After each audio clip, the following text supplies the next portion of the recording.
Hi friends, అందరికీ నమస్తే. Welcome to SSB world of nature. ఈరోజు నేను చుక్కకూర చికెన్ అయితే చేయబోతున్నాను. ముందుగా అయితే స్టవ్ వెలిగించి ఒక గిన్నె పెట్టుకున్నాను. ఇందులో ఒక 2 స్పూన్ల వరకు ఆయిల్ అయితే వేసాను అనమాట. ఇప్పుడు ఆయిల్ హీట్ అయింది కదా, ఇందులో సన్నగా కట్ చేసిన ఆనియన్స్, పచ్చిమిర్చి అయితే వేస్తున్నాను. ఇందులో నేనైతే ఒక పెద్ద ఉల్లిపాయ అయితే తీసుకున్నాను అనమాట. అలాగే 2 సన్నగా కట్ చేసిన పచ్చిమిర్చి తీసుకున్నాను. ఇవి కొంచెం ఆయిల్లో ఇలా ఫ్రై చేసుకోవాలి. చూడండి, కొంచెం ఫ్రై అయినాయి కదా. ఇప్పుడు ఇందులో కొంచెం ఉప్పు అనేది యాడ్ చేస్తున్నాను. ఇదంతా ఒకసారి బాగా కలిపేసి దీని మీద మూత పెట్టేసి మనకు ఆనియన్స్, పచ్చిమిర్చి కొంచెం ఫ్రై అయ్యే వరకు ఉడికించుకోవాలి. చూడండి, ఆనియన్స్, పచ్చిమిర్చి అయితే ఉడికిపోయినాయి కదా. ఇప్పుడు ఇందులోనే సన్నగా కట్ చేసిన టమాటాలు అనేది యాడ్ చేస్తున్నాను. నేనైతే ఒక 2 మీడియం సైజ్ టమాటాలు అయితే తీసుకున్నాను. ఇప్పుడు ఇదంతా బాగా కలిపేస్తున్నాను. ఇప్పుడు దీని మీద మూత పెట్టేసి ఇంకా 2-3 నిమిషాలు టమాటాలు, ఆనియన్స్, పచ్చిమిర్చి బాగా మగ్గే వరకు పెట్టుకుందాం. చూడండి, ఆనియన్స్, పచ్చిమిర్చి అన్నీ బాగా మగ్గిపోయినాయి. టమాటా కూడా మనకు చక్కగా మగ్గిపోయిందనమాట. ఇప్పుడు ఇందులో అల్లం వెల్లుల్లి పేస్ట్ అనేది యాడ్ చేస్తున్నాను. ఒక 2 స్పూన్లు అల్లం వెల్లుల్లి పేస్ట్ అనేది యాడ్ చేశాను. ఇప్పుడు ఈ మసాలా అంతా బాగా కలిపేసి ఇందులోనే కొంచెం పసుపు అనేది యాడ్ చేస్తున్నాను.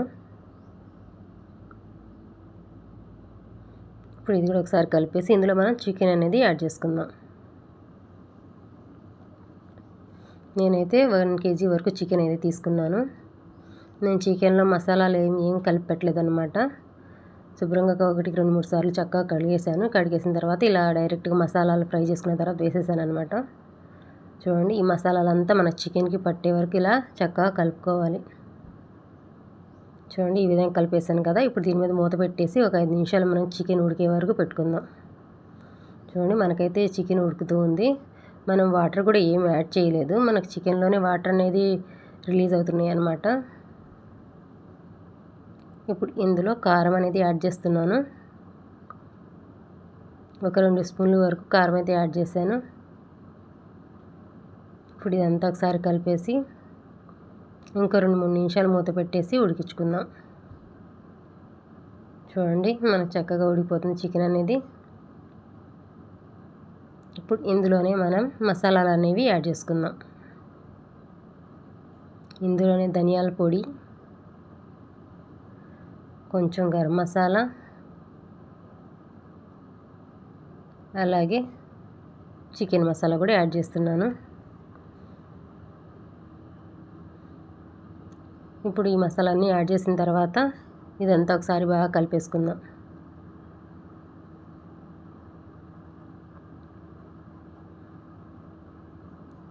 చక్కగా కలిపేసాం కదా. ఇప్పుడు మూత పెట్టేసి మనం చికెన్ అనేది ఇంకొంచెం సేపు ఉడికించుకోవాలి. మనం డైరెక్ట్గా చుక్కకూర అనేది చికెన్లోనే వేయొచ్చు, కానీ నేనైతే విడిగా వండేసి వేస్తున్నాను అనమాట. చూడండి, మన చికెన్ అయితే రెడీ అయిపోయింది. ఆయిల్ కూడా పైకి వచ్చేసింది అనమాట.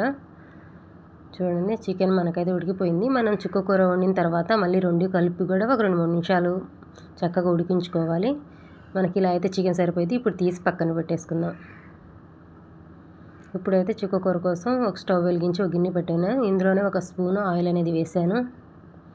కట్ చేసిన ఆనియన్స్, పచ్చిమిర్చి వేసి ఫ్రై చేస్తాను. చూడండి, నేనైతే పచ్చిమిర్చి కొన్ని తీసుకున్నాను.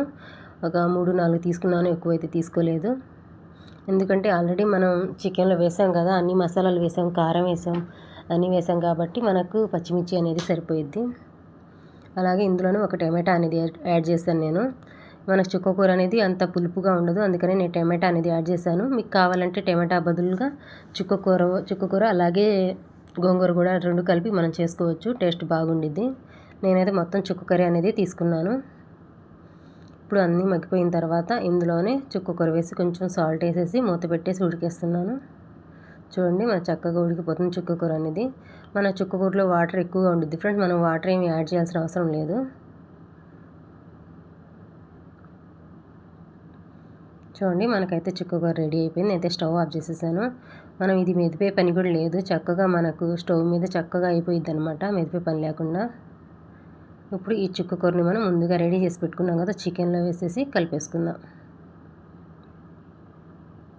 మనం చికెన్లో కూడా వాటర్ యాడ్ చేసుకోలేదు, అలాగే చుక్కకూరలో కూడా వాటర్ అనేది యాడ్ చేసుకోలేదు. మన చికెన్లో కూడా వాటర్ ఉంది, అలాగే చుక్కకూరలో వాటర్ ఉంది కాబట్టి మనకు సరిపోయిద్ది. చూడండి, ఈ విధంగా మొత్తం ఒకసారి కలిపేసి, ఇందులో అయితే నాకు కొంచెం ఉప్పు తక్కువగా అనిపించింది, అందుకే ఉప్పు అనేది యాడ్ చేస్తున్నాను. ఇప్పుడు స్టవ్ వెలిగించి ఒక 2-3 నిమిషాలు మనం ఈ చుక్కకూర చికెన్ రెండు కలిసేలాగా చక్కగా ఉడికించుకుందాం. చూడండి, మన చుక్కకూర చికెన్ చక్కగా ఉడికిపోతుంది కదా. ఇంతే ఫ్రెండ్, మీరు కూడా తప్పకుండా ఒకసారి ట్రై చేయండి. అలాగే ఎలా వచ్చిందో నాకు కామెంట్ చేయండి. అలాగే మా ఛానల్ని కనుక మీరు ఫస్ట్ టైం చూస్తున్నట్టయితే మా ఛానల్ని లైక్ చేయండి, షేర్ చేయండి, సబ్స్క్రైబ్ చేసుకోండి.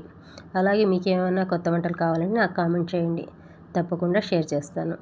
Thank you for watching.